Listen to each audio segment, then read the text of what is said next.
So thinking about just Aragorn's involvement, we kind of touched on it, but like, what's his greater purpose in Middle Earth? And I guess like a second question is kind of, without him, do you think the ring still would have been destroyed? Mm. Well, it was. I mean, he did. After Aemon Hen, he never saw Frodo again until he won.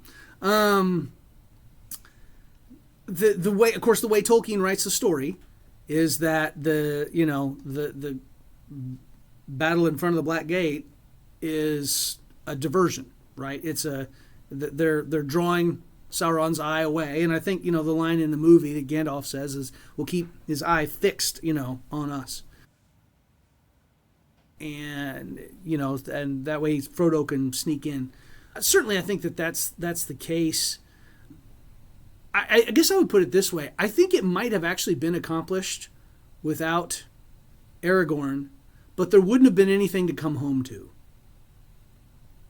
Without Aragorn, Gondolin falls. Not Gondolin, sorry, Minas Tirith. It's what it's modeled after. Right? Actually, there was a Minas Tirith in the First Age, but it was in a different spot. Yeah, I mean, the White City, that was of course, Gondolin's the first White City, but the White City falls without Aragorn.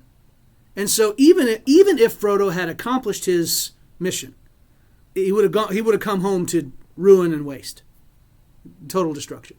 If Aragorn had failed, if Aragorn had been killed, whatever,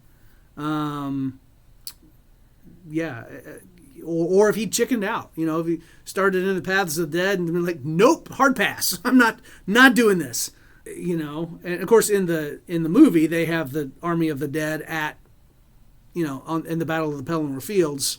In the book, of course, they don't do that. They help him seize the ships of the Corsairs, and it's just Aragorn and the people of Lebanon, the southern edge of Gondor along the sea, the Falas, that are coming in on the ships. It's not, there's no ghosts. I think Frodo would have accomplished his mission.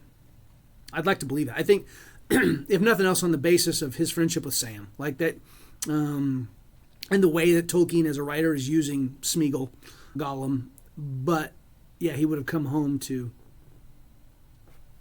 a burning city and a shire that's been, well, I mean, the shire was partially destroyed that way. So again, there's another, mention of Tolkien's discussion about choices, right? Like if Frodo and Sam would have hurried home right afterwards instead of hanging out with all their war buddies, they might have prevented, Sauron's revenge on them in the Shire, but they don't, and so that changes that story.